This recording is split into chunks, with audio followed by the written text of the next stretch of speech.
بسم اللہ الرحمن الرحیم۔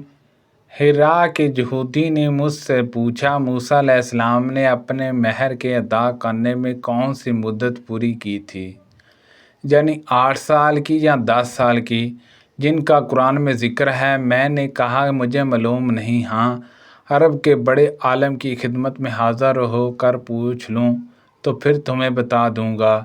چنانچہ میں نے ابن عباس رضی اللہ عنہما سے پوچھا تو انہوں نے بتایا کہ آپ نے بڑی مدت پوری کی، 10 سال کی، جو دونوں مدتوں میں بہتر تھی۔ رسول اللہ صلی اللہ علیہ وسلم بھی جب کسی سے وعدہ کرتے تو پورا کرتے تھے۔ ابن عباس رضی اللہ عنہما نے کہا، اے مسلمانوں، اہل کتاب سے کیوں سوالات کرتے ہو؟ حالانکہ تمہاری کتاب جو تمہارے نبی صلی اللہ علیہ وسلم پر نازل ہوئی ہے، اللہ تعالیٰ کی طرف سے سب سے بعد میں نازل ہوئی ہے۔ تم اسے پڑھتے ہو اور اس میں کسی قسم کی آزمائش بھی نہیں ہوئی ہے۔ اللہ تعالیٰ تمہیں پہلے ہی بتا چکا ہے کہ اہل کتاب نے اس کتاب کو بدل دیا جو اللہ تعالیٰ نے انہیں دی تھی، اور خود ہی اس میں تغیر کر دیا، اور پھر کہنے لگے یہ کتاب اللہ کی طرف سے ہے۔ ان کا مقصد اس سے صرف یہ تھا کہ اس طرح تھوڑی پونجی دنیا کی حاصل کر سکیں۔ پس کیا جو علم قرآن تمہارے پاس آیا ہے وہ تم کو ان اہل کتاب سے پوچھنے کو نہیں روکتا؟ اللہ کی قسم، ہم نے ان کے کسی آدمی کو کبھی نہیں دیکھا کہ وہ ان آیت کے متعلق تم سے پوچھتا ہو جو تم پر تمہارے نبی کے ذریعے نازل کی گئی ہے۔ نبی کریم صلی اللہ علیہ وسلم نے فرمایا، اللہ کی حدود میں سستی برتنے والے اور اس میں مبتلا ہو جانے والے کی مثال ایک ایسی قوم کی سی ہے جس نے ایک کشتی پر سفر کرنے کے لیے جگہ کے بارے میں قرعہ اندازی کی۔ پھر نتیجے میں کچھ لوگ نیچے سوار ہوئے اور کچھ اوپر۔ نیچے کے لوگ اوپر کی منزل سے گزرتے تھے اور اس سے اوپر والوں کو تکلیف ہوتی تھی۔ اس خیال سے نیچے والا ایک آدمی کلاڑی سے کشتی کا نیچے کا حصہ کاٹنے لگا تاکہ نیچے ہی سے سمندر کا پانی لے لیا کریں۔ اب اوپر والے آئے اور کہنے لگے کہ یہ کیا کر رہے ہو؟ اس نے کہا کہ تم لوگوں کو میرے اوپر آنے جانے سے تکلیف ہوتی تھی اور میرے لیے بھی پانی ضروری تھا۔ اب اگر انہوں نے نیچے والوں کا ہاتھ پکڑ لیا تو انہیں بھی نجات دی اور خود بھی نجات پائی، لیکن اگر اسے یوں ہی چھوڑ دیا تو انہیں بھی ہلاک کیا اور خود بھی ہلاک ہو گئے۔ ان کی رشتہ دار ایک عورت ام علا نامی نے، جنہوں نے رسول اللہ صلی اللہ علیہ وسلم سے بیعت بھی کی تھی، انہیں خبر دی کہ انصار نے مہاجرین کو اپنے جہاں ٹھہرانے کے لیے پھانسے ڈالے تو عثمان بن مظلوم رضی اللہ عنہ کا قیام ہمارے حصے میں آیا۔ ام علا رضی اللہ عنہا نے کہا کہ پھر عثمان بن مظعون رضی اللہ عنہ ہمارے گھر ٹھہرے اور کچھ مدت بعد وہ بیمار پڑ گئے۔ ہم نے ان کی تیمارداری کی مگر کچھ دن بعد ان کی وفات ہو گئی۔ جب ہم انہیں کفن دے چکے تو رسول اللہ صلی اللہ علیہ وسلم تشریف لائے۔ میں نے کہا، ابو الصعب عثمان رضی اللہ عنہ کی کنیت، تم پر اللہ کی رحمتیں نازل ہوں۔ میری گواہی ہے کہ اللہ تعالیٰ نے اپنے جہاں تمہاری ضروری عزت اور بڑائی کی ہوگی۔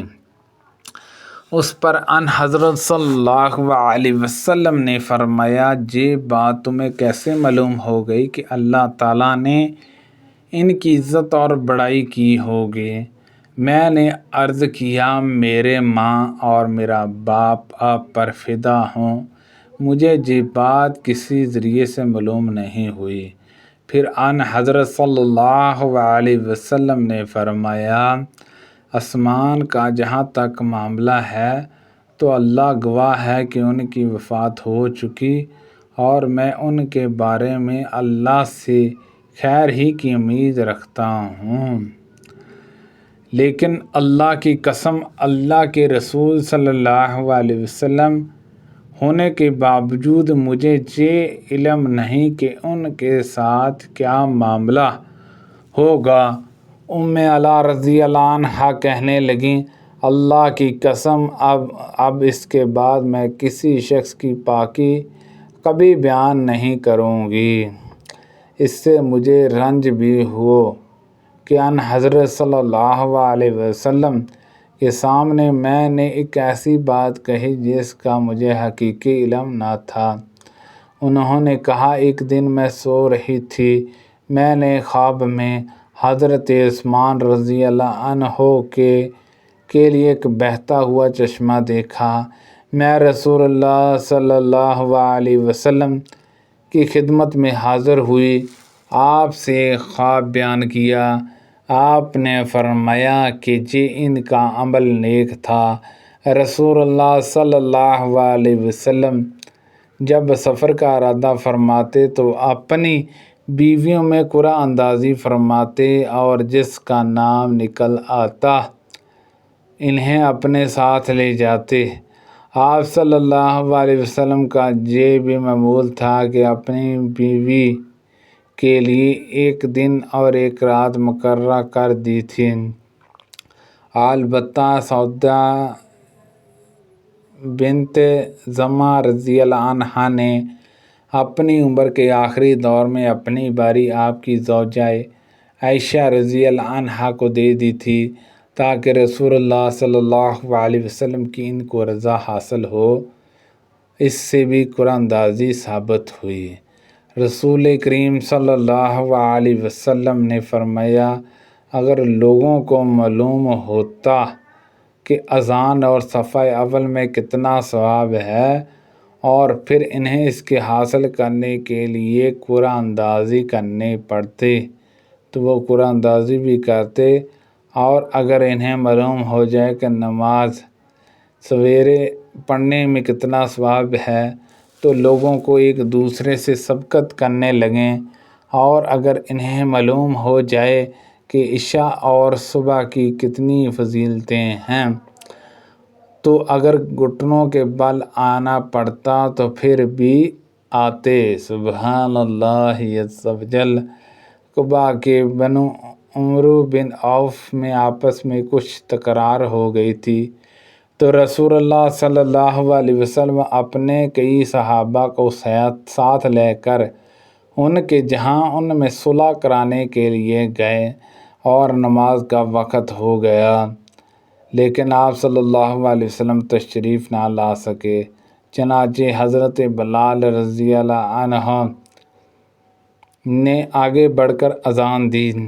ابھی تک چونکہ ان حضرت صلی اللہ علیہ وسلم تشریف نہیں لائے تھے، اس لیے وہ ان حضرت صلی اللہ علیہ وسلم ہی کی ہدایت کے مطابق حضرت ابو بکر صدیق رضی اللہ عنہ کے پاس آئے اور ان سے کہا کہ حضور صلی اللہ علیہ وسلم وہیں رک گئے ہیں اور نماز کا وقت ہو گیا ہے، کیا آپ لوگوں کو نماز پڑھا دیں گے؟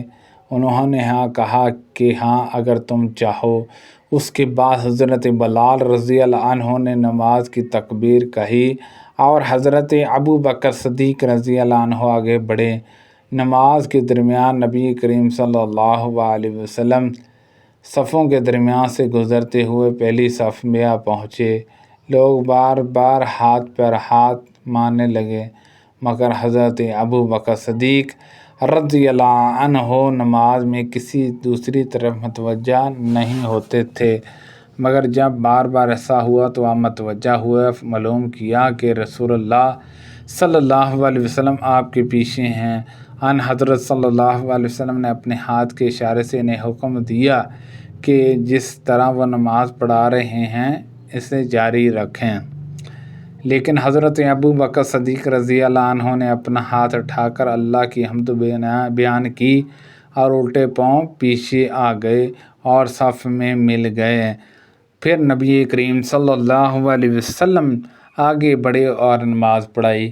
نماز سے فارغ ہو کر آپ لوگوں کی طرف متوجہ ہوئے اور انہیں ہدایت کی کہ لوگو، جب نماز میں کوئی بات پیش آتی ہے تو تم ہاتھ پر ہاتھ مارنے لگتے ہو۔